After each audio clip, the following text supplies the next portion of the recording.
In the unforgiving landscapes of 19th century Texas, a formidable and feared tribe of warriors struck terror into the hearts of settlers and rival Native American tribes alike. The Comanches, from the early 1800s to the 1870s, instilled nightmares in those who dared to cross their path with their ruthless raids and brutal tactics, including scalping and other forms of mutilation.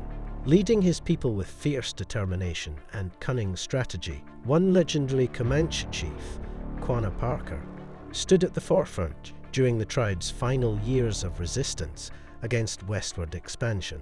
The Comanches mastered the art of psychological warfare, exploiting the sheer terror induced by their grisly methods to demoralize and subdue their enemies. Scalping, a practice dating back centuries, was but one tool in their arsenal of fear.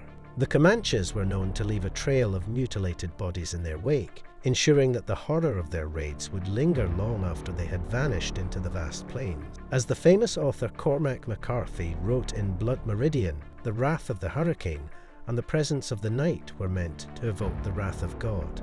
The Comanches, in their relentless pursuit of power, seemed to embody this divine wrath. Join us on a journey into the merciless world of Comanche raids, where fear was a weapon wielded with deadly precision. Comanche Chronicles. The Comanche people possess a rich and intricate history that traces its origins to the Great Basin region of North America. By the early 1700s, the Comanche had embarked on a remarkable migration to the southern plains, an expansive territory that spans parts of present-day Texas, New Mexico, Oklahoma, and Kansas. This momentous journey was fueled by their acquisition of horses from Spanish colonists, an event that transformed their society and propelled them to become one of the most formidable Native American tribes in the region. With their newfound mobility, the Comanches adapted their hunting techniques and expanded their territorial reach. They skillfully hunted buffalo, engaged in trade with neighboring tribes and European settlers, and steadily grew in power and influence. The warrior culture of the Comanche people flourished, earning them the revered title of the Lords of the Plains. Renowned for their prowess in battle and horsemanship, their reputation spread far and wide. Chief Ten Bears, a prominent figure among the Comanche, encapsulated their deep connection to the land and their way of life with his famous words, "I love the land and the buffalo and will not part with it." Central to the Comanche way of life was the tight-knit family unit, where extended families resided together in small nomadic bands. These bands would gather for significant ceremonies and events, such as the annual buffalo hunt and the Sundance, a religious ritual performed to honor spirits and ensure prosperity. Kinship played a vital role in Comanche society, and one's social standing was determined by their contributions to the group's welfare. Warriors and hunters held particularly high status, as they protected and provided for the community, preparing food and caring for children, while men focused on hunting and serving as protectors.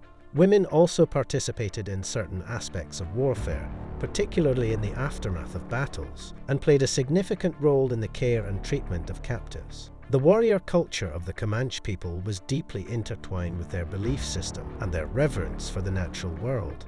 They held a firm belief in a pantheon of spirits and supernatural beings, with the Great Spirit or Numina presiding over all.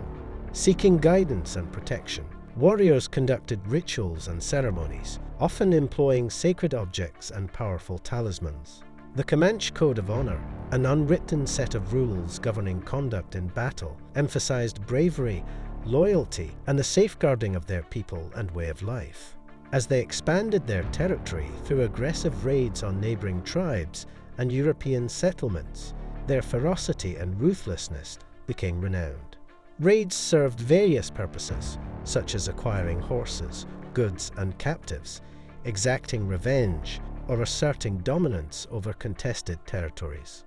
One particularly notable Comanche leader, Quanah Parker, played a pivotal role in many of these raids, leading his warriors with a combination of skill, cunning, and charisma. However, the Comanche warrior culture had its darker facets. Some captives taken during raids suffered harsh treatment or even death. Yet, many captives, particularly women and children, were integrated into the tribe and became esteemed members of the community. As European settlers continued their relentless westward expansion, encroaching upon Comanche lands, tensions escalated, leading to a series of conflicts known as the Comanche Wars. The introduction of firearms and the depletion of the buffalo population further contributed to the decline of Comanche power. By the late 1800s, the Comanche people were compelled to surrender their vast territories and adapt to a new way of life on reservations. Nevertheless, their indomitable warrior legacy and resilient spirit have left an indelible mark on the history of the American West. The driving forces behind Comanche conquests, the rise of the Comanche people to power, was punctuated by a series of war raids that expanded their influence and solidified their reputation as fierce warriors. These raids were driven by a multitude of motivations, including territorial expansion, resource acquisition, and the desire for vengeance. Territorial expansion served as a compelling driving force behind the Comanche war raids. As their population grew and their traditional hunting grounds became increasingly limited, the Comanche sought out new territories to sustain their nomadic way of life. Their arrival in the southern plains marked a crucial turning point in their history. The vast grasslands and abundant buffalo herds offered plentiful resources for their survival. However, these lands were not devoid of competition, as other tribes like the Apache and the Osage also depended on them for sustenance. The fierce rivalry for resources and land often led to clashes between the Comanche and their rivals. War raids emerged as an effective means for the Comanche to assert their dominance and expand their territorial reach. Resource acquisition stood as another significant motivation behind the Comanche war raids.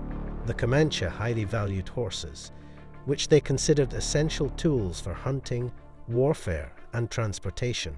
They frequently conducted raids to acquire more horses from neighboring tribes or European settlements. Horses symbolized wealth and power in Comanche society, and their ability to obtain these prized animals through raids reinforced their reputation as skilled warriors. Alongside horses, the Comanche sought to procure weapons, goods, and captives during their raids. The acquisition of firearms, in particular, played a crucial role in maintaining their dominance in the region. Vengeance for past conflicts served as a potent motivator for the Comanche war raids. Their warrior culture placed a strong emphasis on honor, and any perceived offense or act of aggression against their people demanded retribution. Retaliatory raids were often launched in response to attacks on Comanche villages, the killing of Comanche warriors, or the theft of horses and property. A striking illustration of this can be found in the story of Peter no Quanah, a prominent Comanche chief who led a series of retaliatory raids against the Texas Rangers in the 1850s, following the massacre of a Comanche village by the Rangers. The desire for revenge sometimes extended beyond immediate retaliation, as long-standing feuds with rival tribes and European settlers fueled a cycle of violence that spanned generations. One enduring example is the ongoing rivalry between the Comanche and the Apache, originating in the early 18th century, as both tribes vied for control of the southern plains. This bitter feud endured for decades, with each side seeking retribution for past losses and humiliations. Driven by the pursuit of land, resources, and vengeance, the Comanche war raids became defining chapters in their history, shaping their reputation as formidable warriors in the tumultuous landscape of the American West. Comanche captives. The Comanche war raids often yielded captives, encompassing both combatants and non-combatants. The fate of these captives varied significantly, ranging from integration into the tribe to enduring harsher destinies. The primary objective of the Comanche raids was to secure valuable resources such as horses, goods, and captives. Enemy combatants captured in battle were typically subdued forcefully, with the Comanche utilizing their superior horsemanship and combat skills to overpower their adversaries. Non-combatants, including women, children, and the elderly were also taken captive during raids, especially when settlements or rival tribe villages were targeted. Once captured, prisoners were often subjected to arduous marches back to the Comanche encampments, covering vast distances that could span hundreds of miles. The treatment of captives during this journey depended on various factors, including their perceived value to the tribe and the circumstances of their capture. Those who resisted or posed a threat to their captors might face harsh treatment, while others could be treated more leniently in hopes of fostering cooperation. Upon arrival at the Comanche encampments, the fate of captives was determined by a complex interplay of social and cultural factors. Women and children were often viewed as valuable assets to the tribe, as they could be assimilated into Comanche society, bolstering the tribe's numbers and contributing to its strength. Captured women might become wives of Comanche warriors or be adopted as sisters or daughters by other women in the tribe. These relationships were not always coerced, and in some cases, captured women formed genuine bonds with their captors and willingly chose to remain with the tribe. Similarly, captured children were frequently adopted into Comanche families and raised as full-fledged members of the tribe. Through this process, they would learn the Comanche language, customs, and way of life, ultimately becoming indistinguishable from their captors. In certain instances, these adopted children would rise to prominent positions within the tribe. One such case is that of Cynthia Ann Parker, a European settler who was captured as a child and later became the mother of the renowned Comanche leader Quanah Parker. In contrast, the fate of male captives was often less favorable, as they posed a potential threat to the tribe and were less easily integrated into Comanche society. Some male captives endured harsh treatment or were compelled to perform menial tasks for their captors. In rare cases, male captives who demonstrated their worth or possessed valuable skills might be granted a degree of acceptance within the tribe. Slavery, though not as prevalent as adoption, was another possible fate for captives. This practice was typically reserved for individuals deemed unsuitable for adoption, such as adult male captives or those who resisted assimilation into the tribe. Such individuals often faced harsh treatment and were forced into menial labor for their captors. The Comanche perception of slavery differed from the European concept, as it was more fluid and less rigidly defined, although such instances were relatively uncommon. Ransom negotiations represented another facet of the captive experience in Comanche society. On certain occasions, the Comanche sought to exchange their captives for valuable goods, horses, or even other captives held by rival tribes or settlers. These negotiations were delicate and protracted affairs, with both sides endeavoring to maximize their gains while minimizing losses. The outcome of these negotiations often hinged on the captive's perceived value or the relationship between the negotiating parties. An infamous illustration of ransom negotiations unfolded in 1840 when a group of Comanche leaders journeyed to the Texas town of San Antonio to negotiate the release of several European captives. This meeting, known as the Council House Fight, swiftly escalated into a deadly confrontation, resulting in the deaths of several Comanche chiefs and further intensifying animosity between the Comanche and Texan settlers. The fate of the fallen, as captives of the Comanche, varied widely based on numerous factors, such as their role in the tribe, their integration potential, and the dynamics of negotiation or resistance, punishments and torments. In the shadows of Comanche society, alongside their reputation as fierce warriors and skilled horse riders, there existed a darker side characterized by brutal punishments and torments. Mutilation was another method of punishment employed by the Comanche. Captives or defeated enemies were often subjected to disfigurement, amputation, or other forms of physical attacks. These acts of violence served not only to exert control over the victim, but also as a warning to others who might dare to oppose the Comanche. For example, in the early 19th century, Comanche chief Buffalo Hump led a war party against a group of Texan settlers, leaving behind a gruesome scene of mutilated bodies that stood as a testament to the ferocity of his warriors. Beyond physical torment, the Comanche were also known to employ psychological abuse against their captives. Fear and intimidation were used to break their spirits and ensure their submission. This could involve verbal threats, mock executions, or forcing captives to witness the torture of others. The psychological torment inflicted upon captives was a powerful tool, eroding their sense of self and weakening their will to resist. It is important to recognize that these brutal practices were not isolated incidents, but rather part of a larger pattern of violence that characterized life on the frontier.